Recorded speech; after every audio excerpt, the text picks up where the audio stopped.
We understand the community of Ngobozana village in Lusikisiki is still in shock after the brutal killing, after the killing, of course, of these 17 people in the early hours of this morning. It's alleged, as I indicated, heavily armed suspects opened fire on a group of people. It's believed that the attack was on the Matu family, which was attending a night vigil ahead of a traditional ceremony known, of course, as, well, that ceremony was due to be held today.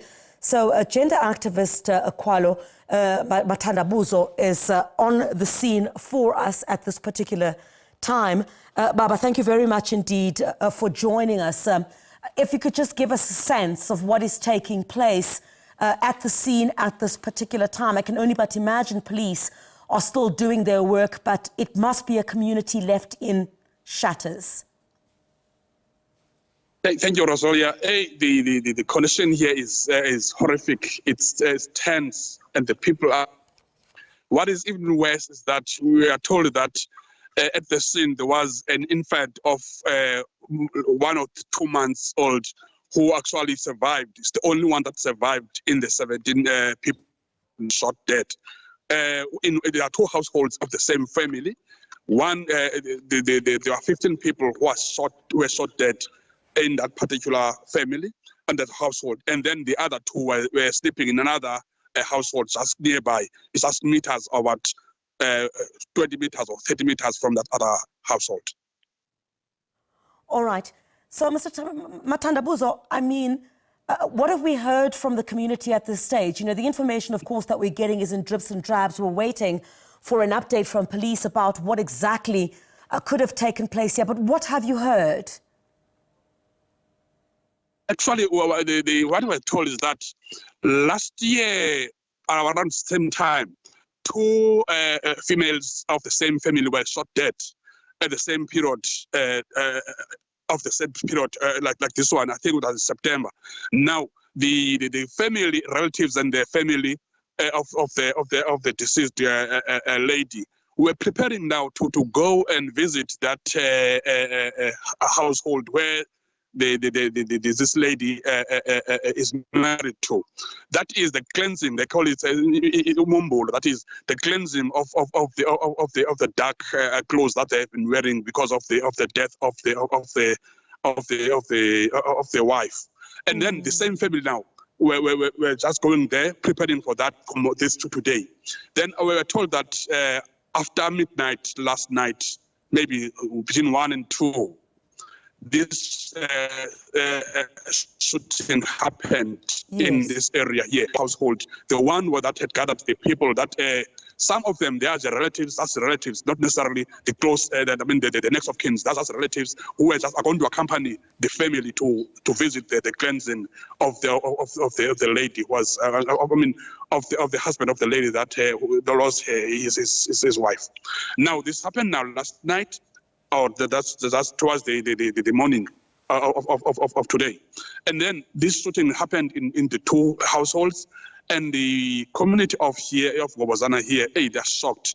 And what is even worse is that they have not yet seen their relatives inside there, because the area is still current by the police. A chopper that's just arrived here from I think from Bishop, from the police. That's just arrived here with some of the material for the forensic pathologic investigation. They're still doing that just now. Yeah.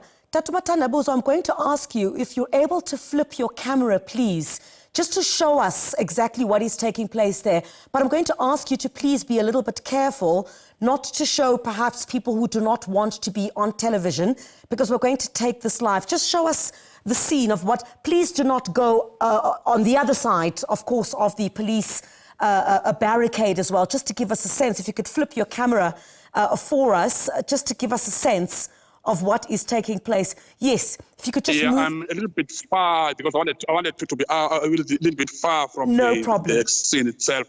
But there's a lot of people. We'll bear with you. You can walk along.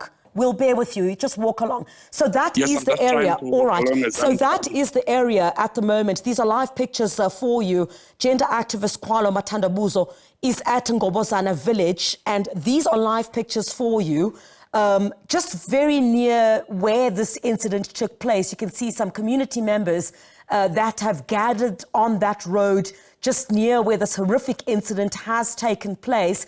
Police are still combing the scene at the moment for clues on what exactly transpired.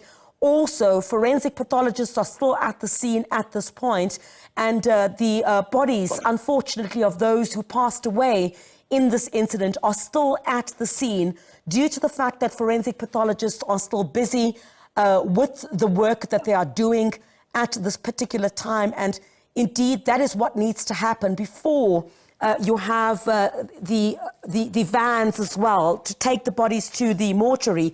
That is something, of course, that is going to need to happen first before you have anything that is going to happen in terms of those bodies being removed.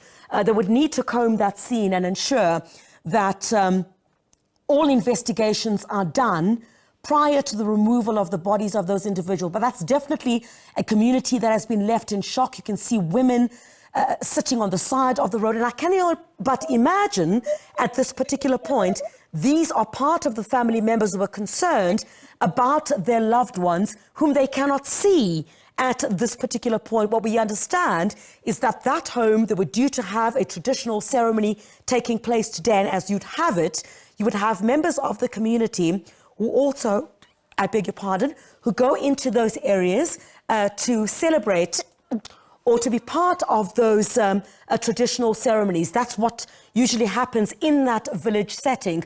So you can definitely see a community that is gathered outside there, definitely wanting answers about what has taken place. And those are live pictures from the Ngobozana village, which is in Lusikisiki at this point. At 1 o'clock this afternoon, as we indicated, we're expecting an update from the South African Police Service in terms of what has taken place. Those were live pictures, and thank you very much indeed to gender activist Khwalo Mathandabuzo, who was at the scene for us, showing us those pictures there, live from the scene itself, as community members gather outside and wait for further details from police. Some of them having lost their loved ones. They're not able to see the bodies of their loved ones at this stage, as the forensic pathologists, of course, need to do their work before those bodies can be removed from the scene. We'll wait a further update, of course, from the police top brass, who will be updating the media and the nation at 1 o'clock this afternoon. That breaking news story we've been running for the past 3 hours, 17 people having been confirmed dead at Ngobozana village in Lusikisiki after a number of individuals, we understand, we're not sure of the number at this stage, opened fire when family members and community members had been gathering ahead of a traditional ceremony today.